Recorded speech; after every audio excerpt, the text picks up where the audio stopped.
Bienvenidos a la conferencia plenaria, es la última conferencia plenaria que vamos a tener en estas conferencias internacionales de campus virtuales.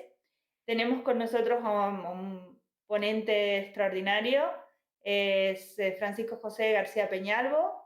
Francisco es catedrático de la Universidad de Salamanca, del Departamento de Informática y Automática, y además es el delegado del rectorado de la universidad para la docencia virtual de esta universidad.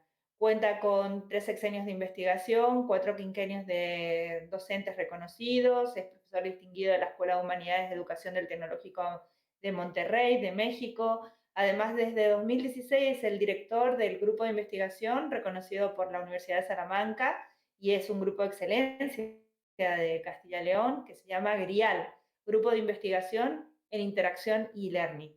Además, es el director de la Unidad de Investigación Consolidada de la Junta Castilla y León. Ha sido vicedecano de Innovación y Nuevas Tecnologías en la Facultad de Ciencias de 2004 a 2007 y vicerrector de Innovación Tecnológica de la Universidad de Salamanca entre 2007 y 2009. Además, coordina el programa de doctorado en formación en la Sociedad del Conocimiento de la Universidad de Salamanca y tiene muchísimas publicaciones que pueden encontrar en su web, en los perfiles de Scholar, de Scopus, dirige revistas indexadas y bueno, y es un ponente de altísimo prestigio y con muchísimo conocimiento, al que además nos trae una ponencia sugerente, ¿no? Cuyo título es sugerente. Ante el COVID-19, ¿quién dijo miedo a las tecnologías educativas? Pues Francisco, Fran, cuando quieras, pues puedes comenzar a compartirnos esa ponencia.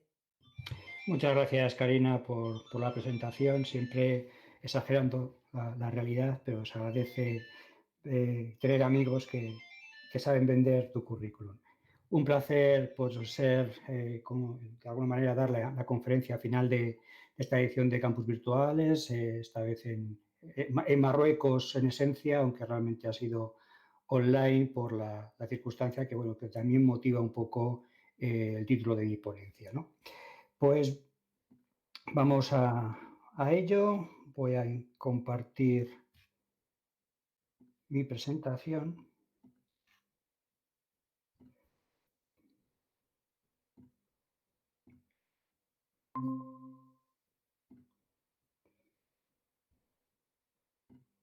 Bien, si no me equivoco, ahora ya estará accesible.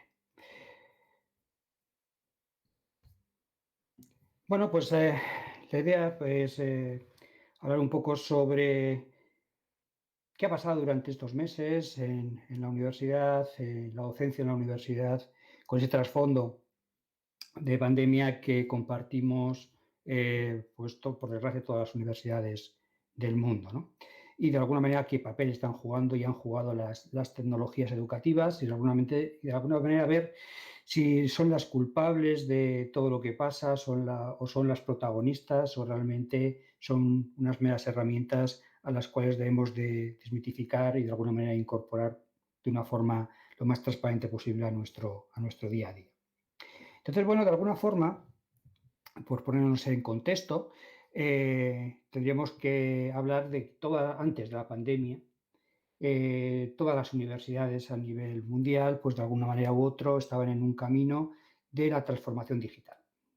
Y no porque fueran las universidades algo especial, sino realmente porque la transformación digital era de alguna manera una demanda social a cualquier institución y organismo, ¿no?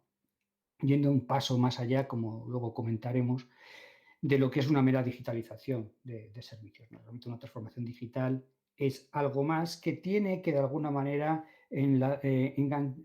engarzar con lo que es el cambio, ¿no? Un cambio, una transformación, de ahí ese nombre, cambio, transformación.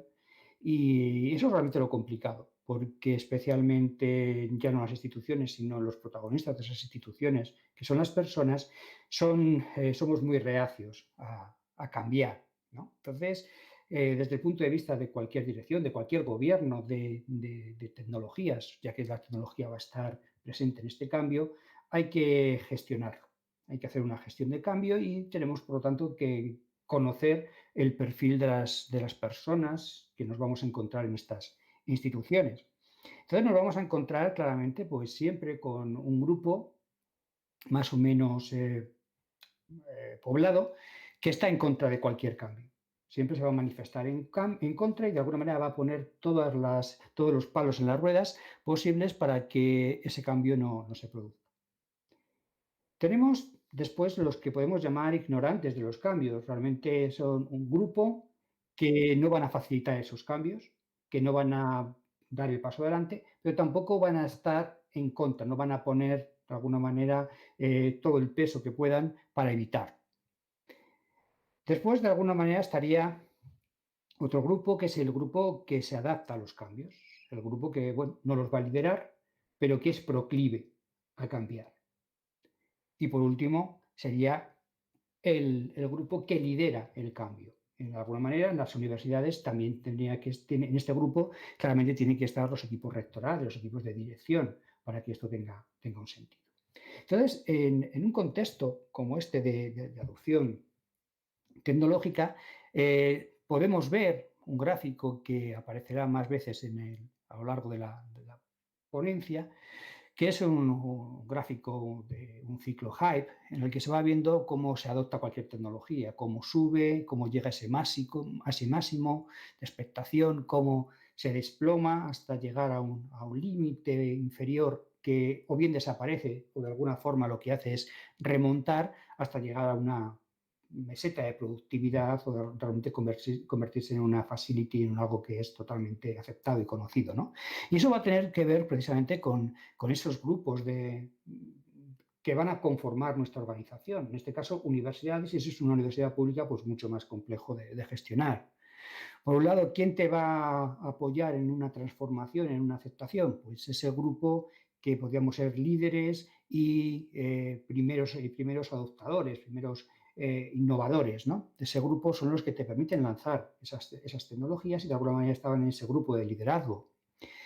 Para realmente que una tecnología, que una transformación llegue a un calado, tenemos que pasar ese abismo entre ese grupo y lo que podría ser una mayoría temprana, que son este grupo que llamábamos que se adaptan muy bien a los cambios, ¿no? Entonces, si realmente llegamos a este grupo que se adapta muy bien a los cambios, vamos bien a la hora de introducir una tecnología en la institución, para que después podamos llegar a ese otro grupo que llamábamos ignorantes de los cambios, es decir, no están por la labor, pero tampoco se van a oponer, ¿no? Que son esa mayoría tardía. Para después, por último, pues están los irreducibles galos, que como llamamos en un argot más informal, a ese grupo que realmente siempre está en contra de los cambios o en contra de cualquier no innovación o cambio en la institución. Entonces, esto es más o menos nuestro contexto pre-COVID, de donde las universidades, pues más o menos se sacaban pecho diciendo que estaban en esa senda de transformación, que tenían tantos procesos, que la tecnología formaba parte de las misiones de una manera integral de la universidad.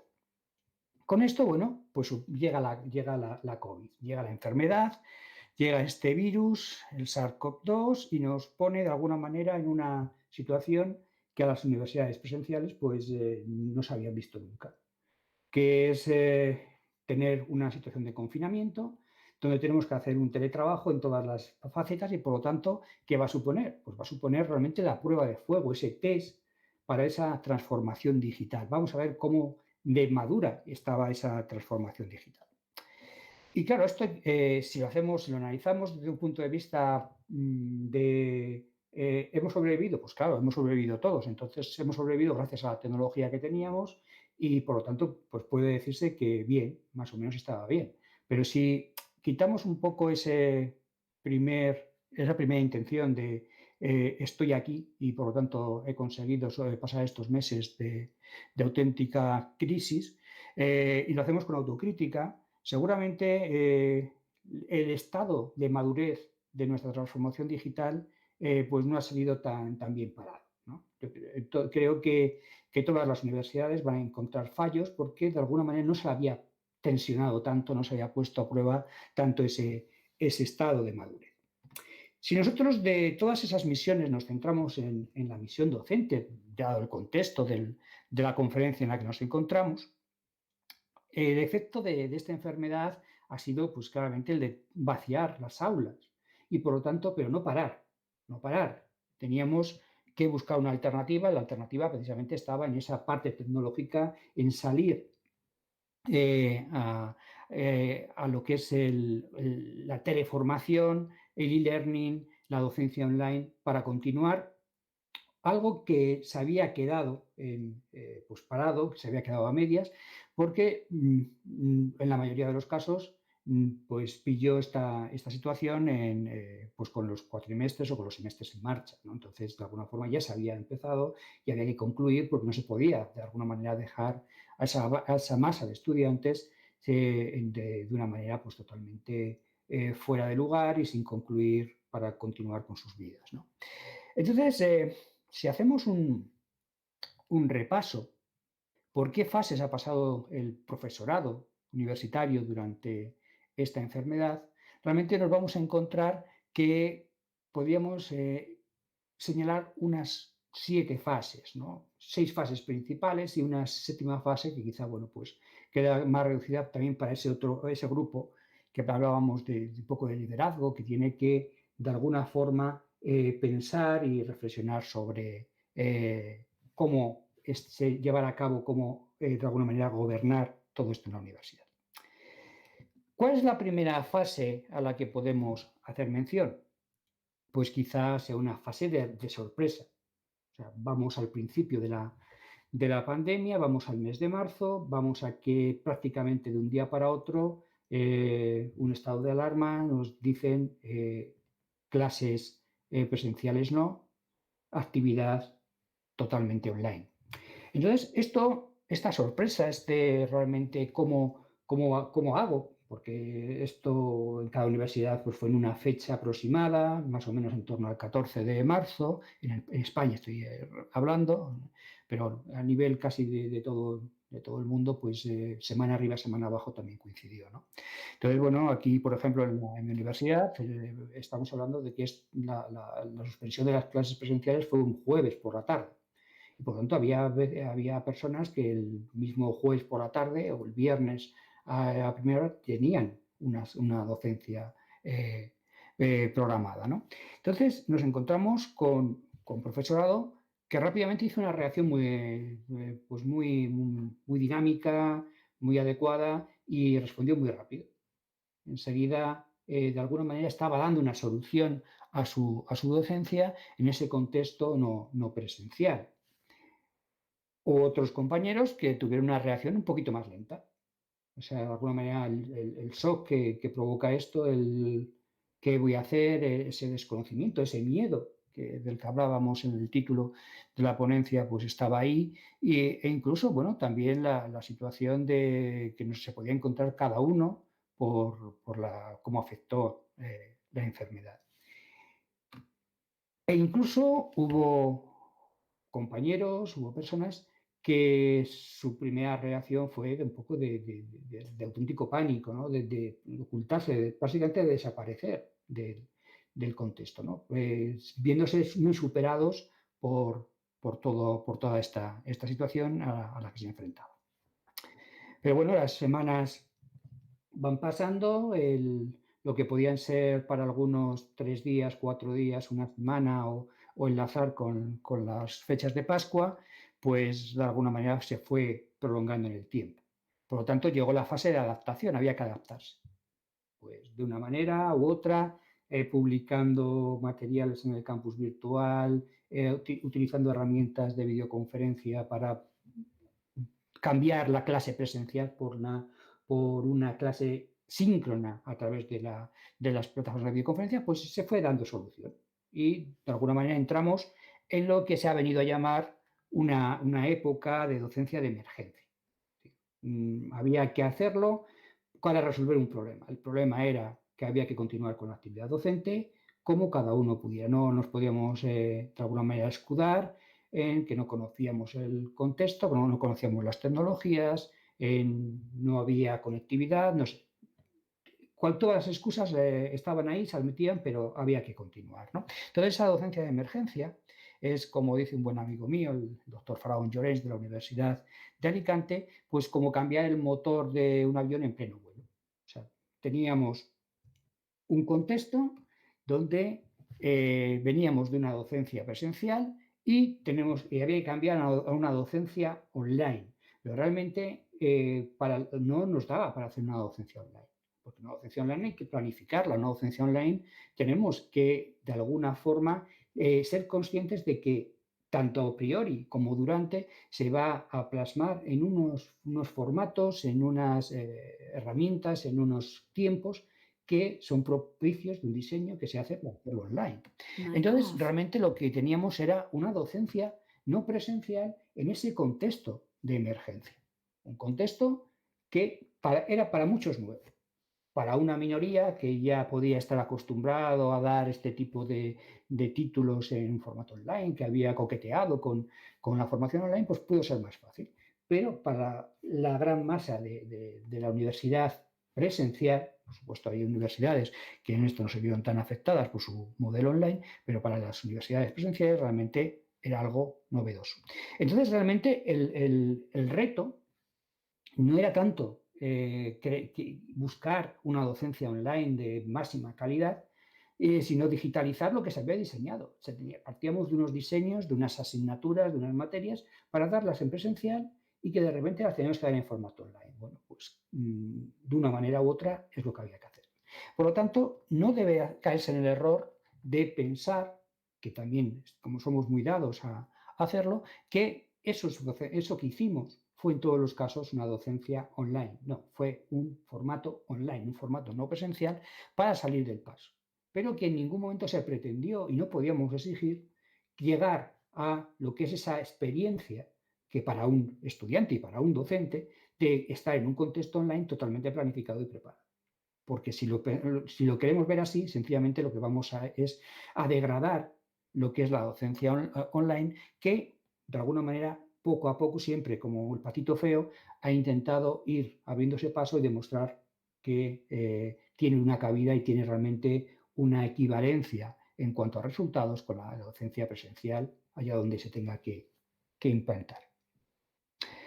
Con todo esto llegamos a la siguiente fase, la negación. Nos sorprendió, nos adaptamos, pero nos adaptamos pensando en que esto también ya va a ser temporal. Es decir, bueno, pues la docencia tengo que dar de esta manera, pero la pandemia, la enfermedad remitirá, me dará tiempo a volver a las aulas, incluso a dar alguna clase de repaso presencial y lo importante, terminar mi curso académico con una evaluación presencial. Cuando fueron pasando las semanas se convirtieron en meses y nos acercamos al mes de mayo y ya de alguna manera llegó la noticia de que no podíamos volver a las aulas y que había que evaluar, es cuando realmente se produjo esa negación. Realmente la evaluación era algo que nadie quería hacer en un contexto virtual. Los estudiantes decían que no era aquello para lo cual se habían preparado, los profesores decían que no tenían garantías y desde el punto de vista de nuestros dirigentes, ya sean en la universidad, ya sean políticos, los mensajes que se recibían pues tampoco eran muy alentadores, porque prácticamente te decían no creo en esto, pero hay que hacerlo. Entonces, y tampoco nos daban las herramientas para hacerlo. Entonces, realmente la situación se hizo una presión mucho más fuerte sobre todo sobre el profesorado, ¿no? Habiendo casos importantes y significativos de compañeros que realmente lo pasaron bastante mal por toda la situación ética y de presión que se les venía encima. Y realmente todo esto viene porque en un contexto de evaluación hay que tener unos niveles de identificación del estudiante. Entonces, un nivel básico nos lo dan cualquier plataforma a través de lo que es los IDs de cada uno de los estudiantes. Un nivel medio nos lo puede dar nuestra plataforma con la conjunción de alguna herramienta de videoconferencia. Y un nivel alto, pues nos tendríamos que utilizar pues, herramientas de proctoring. Pero claro, en este contexto nosotros somos universidades presenciales, las matrículas están hechas para hacer clases presenciales, examinarse presencialmente, y con los medios digitales lo que tenemos es una ley de protección de datos, una ley general de regulación de todo esto, que tiene unos agujeros tremendos y que de alguna forma no fueron solucionados. Entonces había problemas de privacidad sobre qué podíamos ver o cómo podíamos invadir el espacio de los estudiantes, ¿no?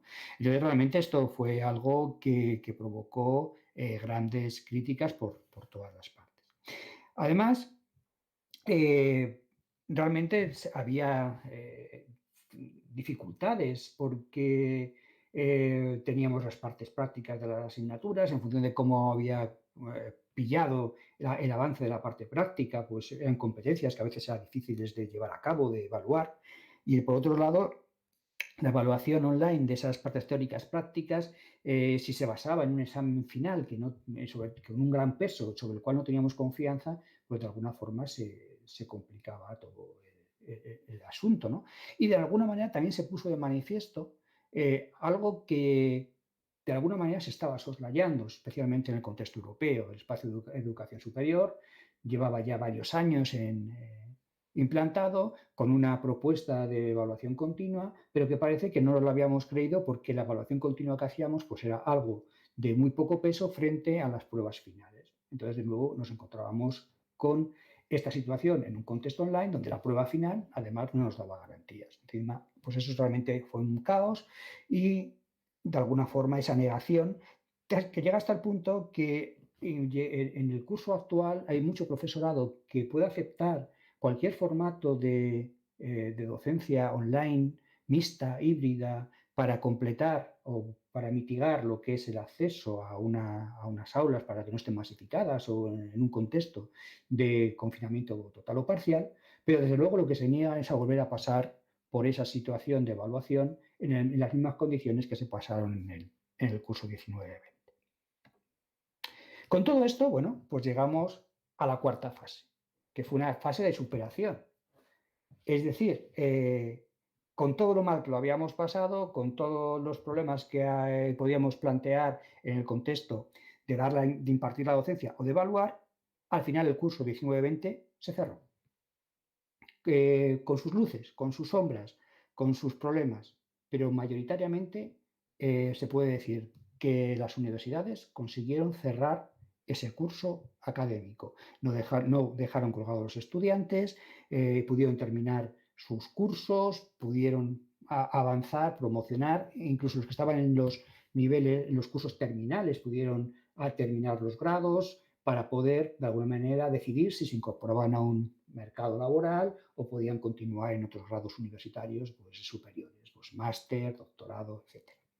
Entonces, realmente esto provoca una sensación de euforia o de decir, se ha conseguido por muchos problemas, por mucho miedo que me daba la tecnología, pues estoy aquí, lo he conseguido cerrar.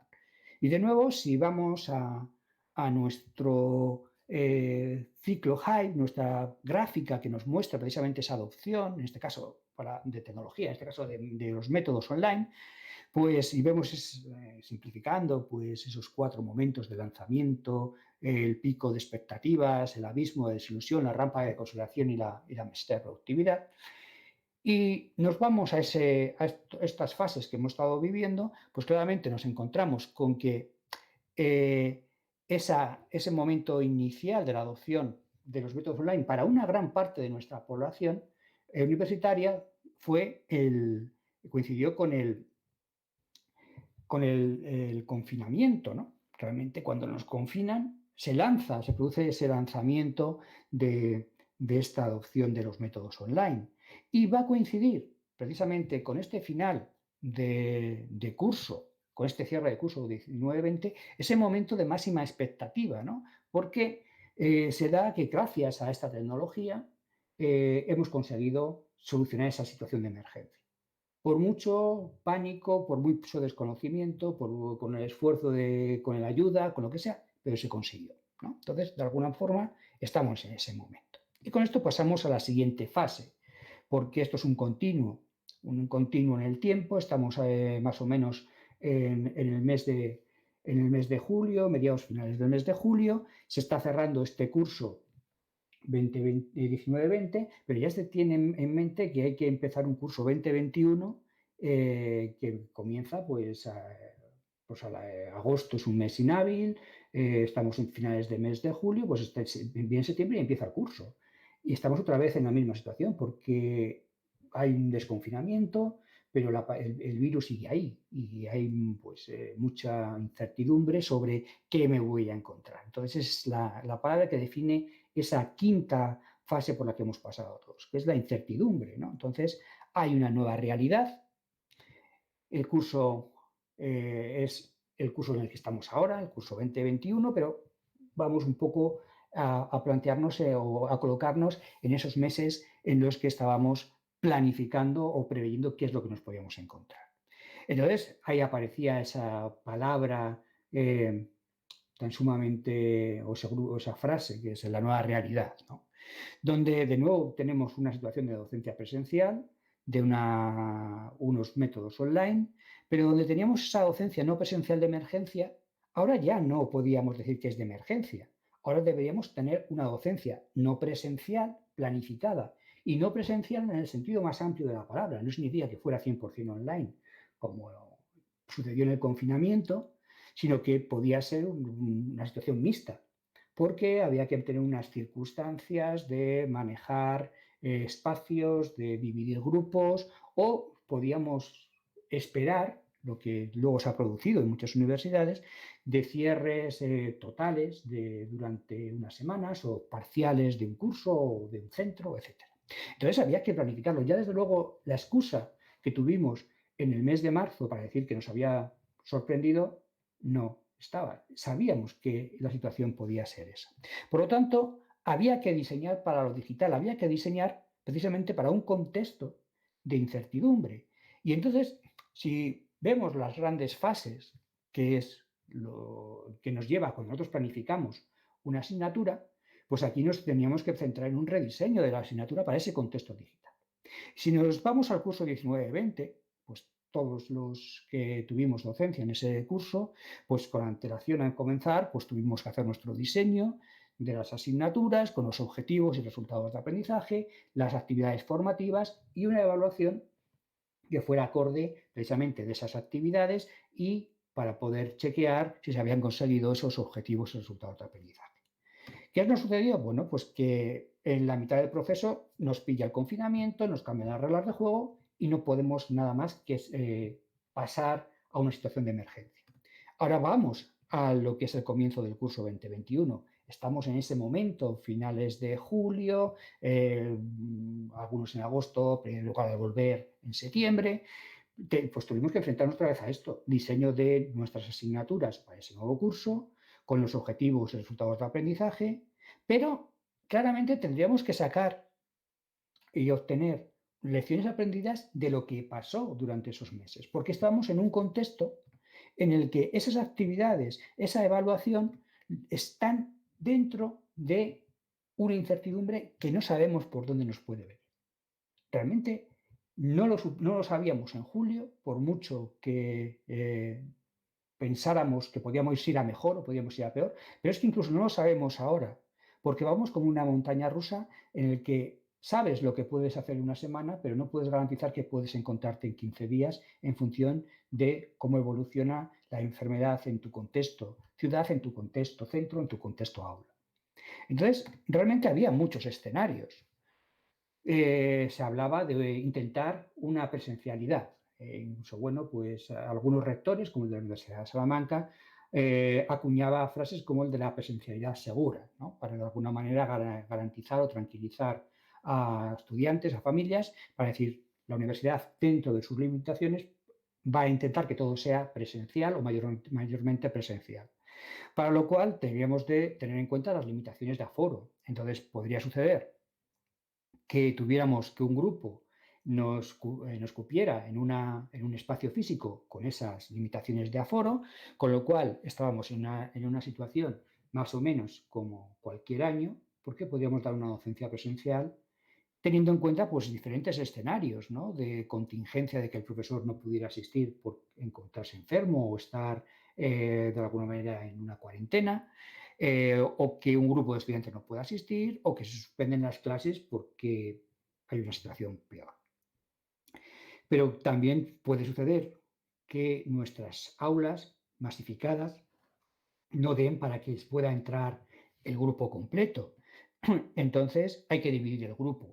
Inicialmente al 50%, luego empezaron a hablar de metro y medio, entonces ya el 50% era más difícil de garantizar. Pero bueno, aparecen los modelos como el híbrido rotatorio, en el cual, bueno, pues el profesorado no es que le gustara mucho, los estudiantes pues tampoco es la mejor manera, o híbridos no rotatorios, en el cual vamos teniendo clases por videoconferencia y vamos al aula para ciertas actividades, o modelos que podían ser más interesantes de aula invertida, en el cual se van aportando una serie de contenidos audiovisuales y se va al aula de alguna manera para dar un valor añadido.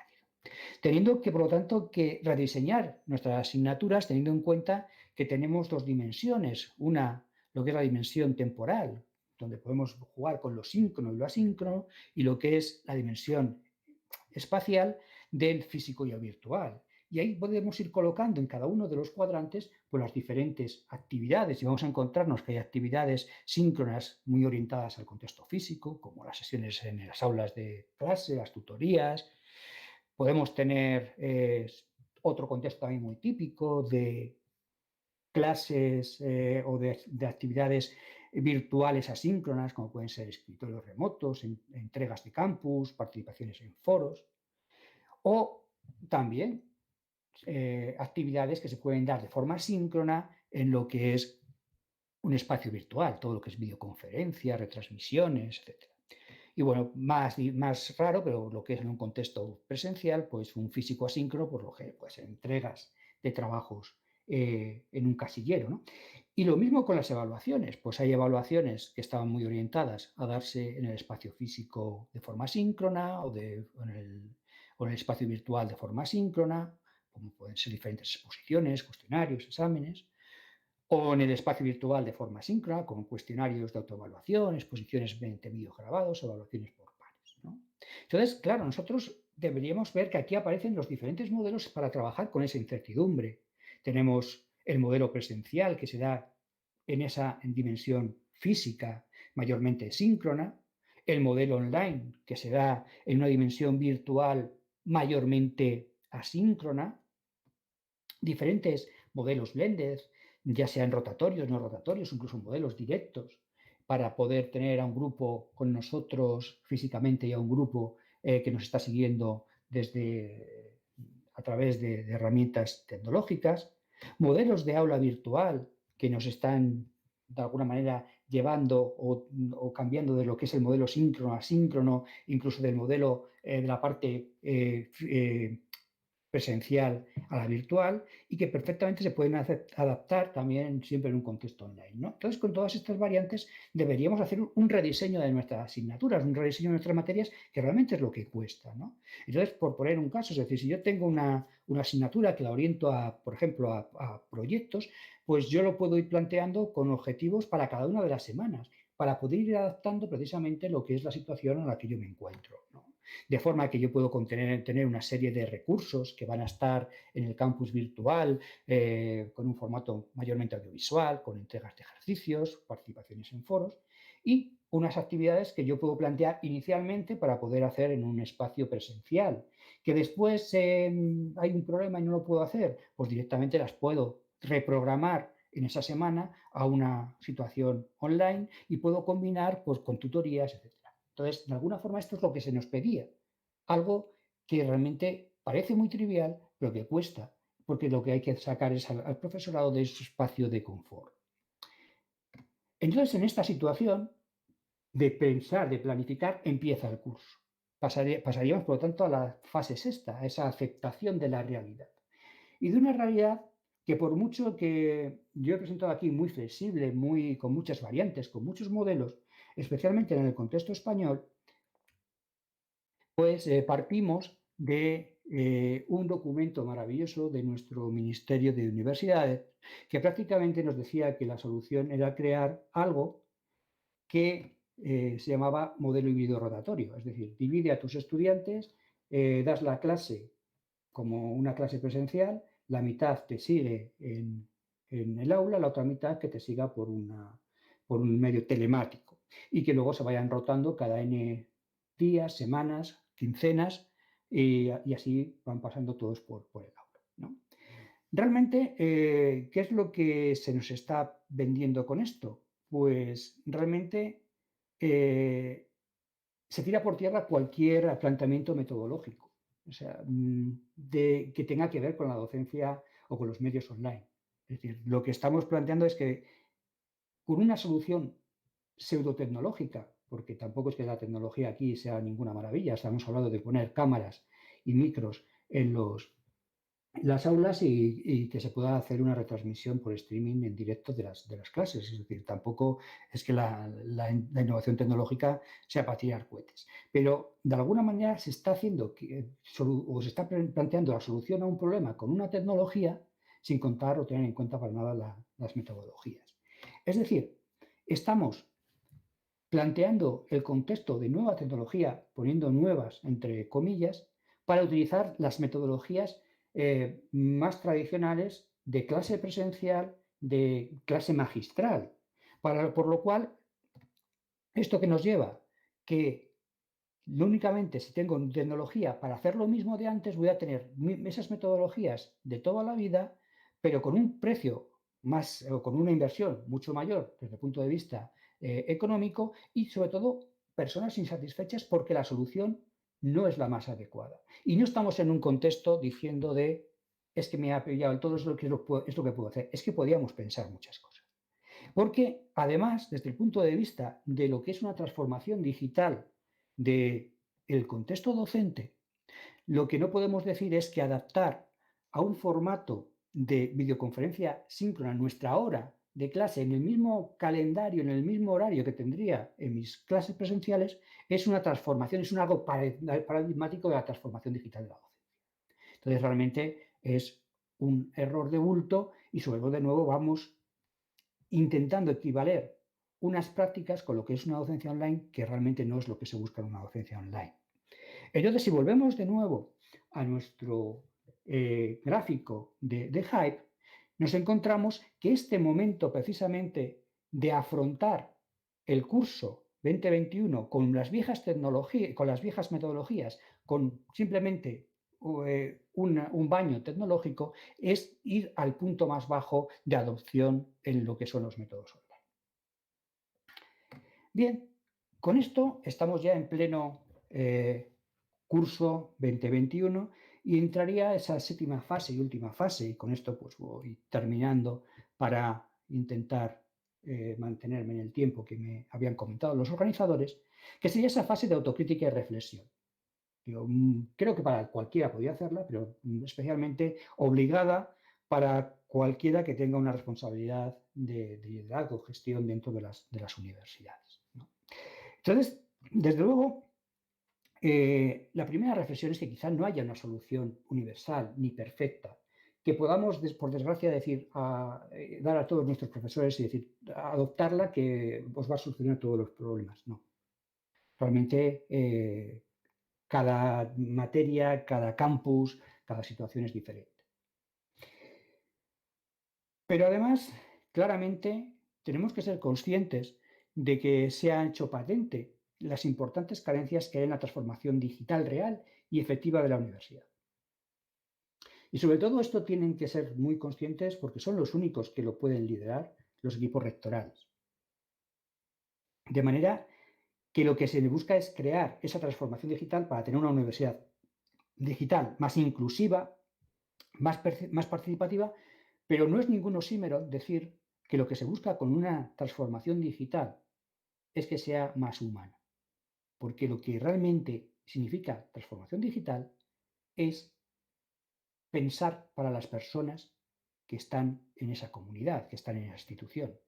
Y realmente lo que nos hemos encontrado es que había una orientación más hacia la digitalización que la transformación digital. Es decir, a la incorporación de tecnología sin más, pero no estratégica.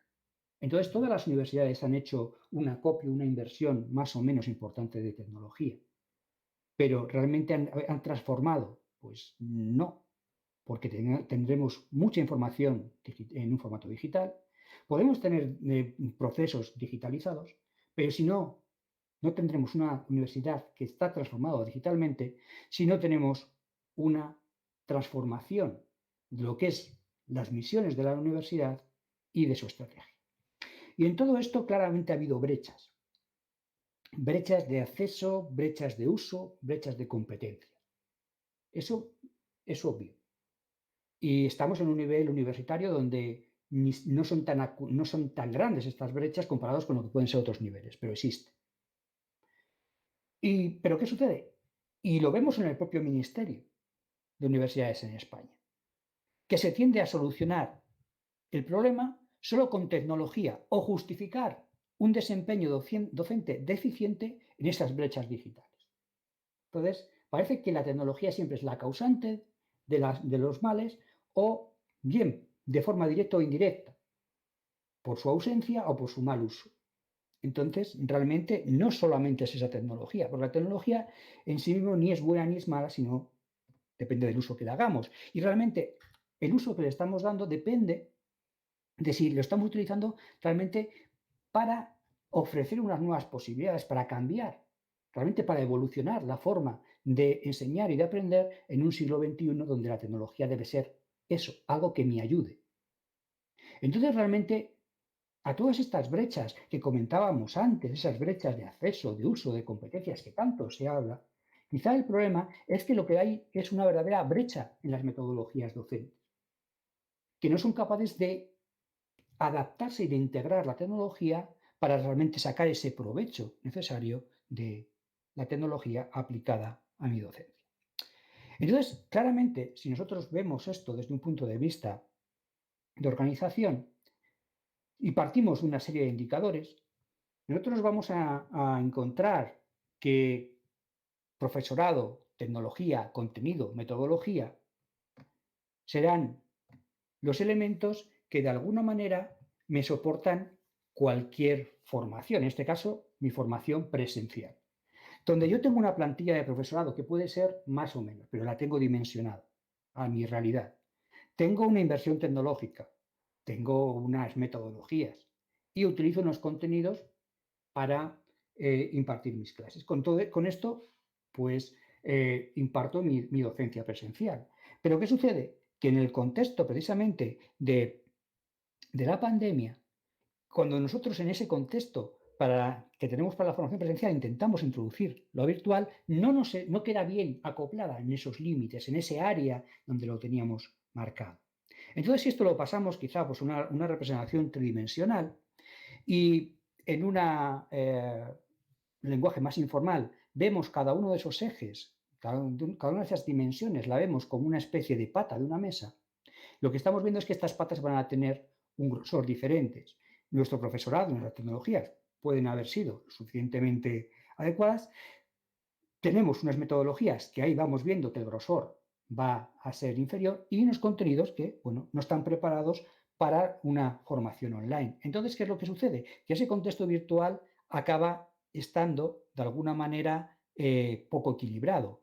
Y ¿qué es lo que hacemos? Cuando llega la COVID, nos vamos hacia el lado tecnológico, nos vamos a intentar cubrir las espaldas por las tecnologías o por ese contexto tecnológico para soportar todo esto.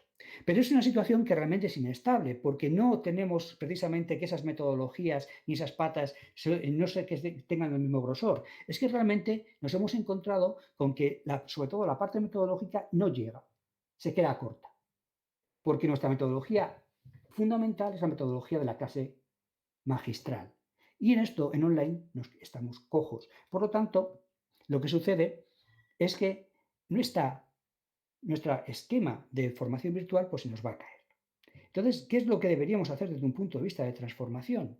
Pues realmente lo que tenemos que plantear es equilibrar esas cuatro variables que intervienen en lo que es una acción formativa, para de alguna manera, saber de dónde partimos, saber dónde tenemos que llegar y, desde un punto de vista estratégico, dar una solución, una solución institucional a cada uno de estos ejes y variables, ¿no?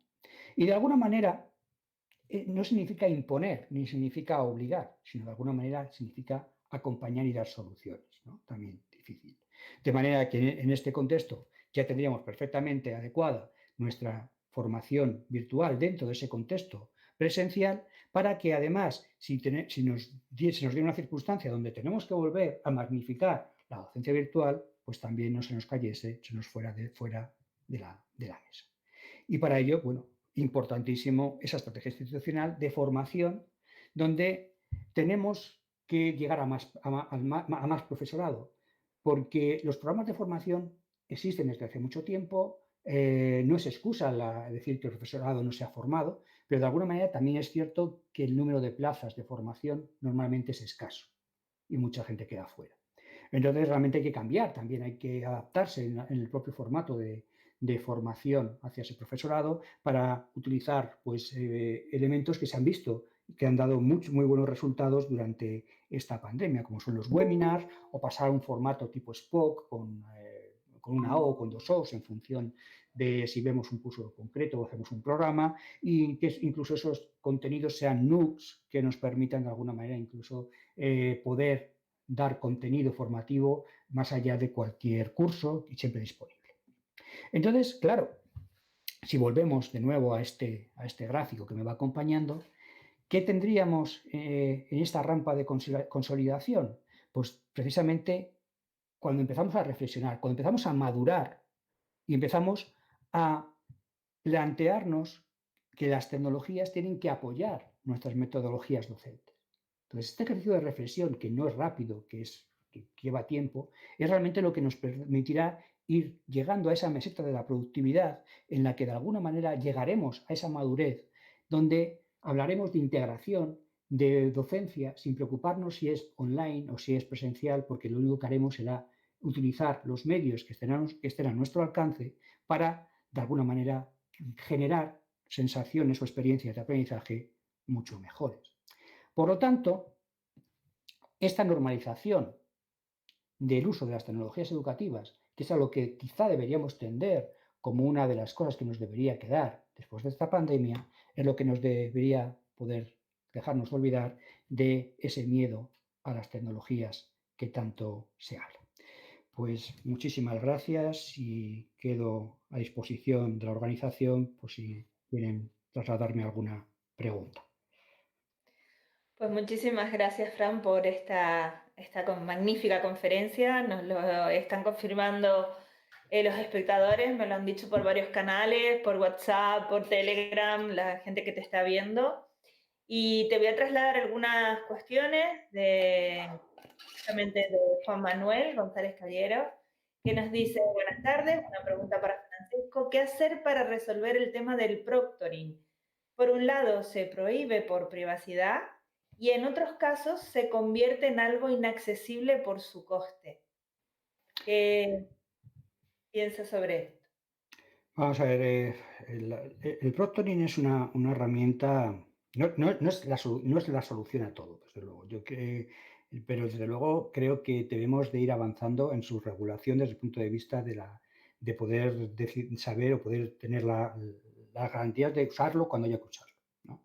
Entonces, esto en un contexto de títulos online está resuelto porque cuando alguien se matricula en un curso online, pues de alguna manera ya está aceptando lo que es esto. El problema es cuando esta matrícula se produce en un contexto presencial y que hay unos agujeros que no están resueltos, unos agujeros del punto de vista legal, y esto de alguna manera tenemos que elevarlo a ese ministerio para que nos dé una respuesta que hasta ahora han estado negando y han estado, no negando, obviando, ¿no? Realmente no nos dan una solución.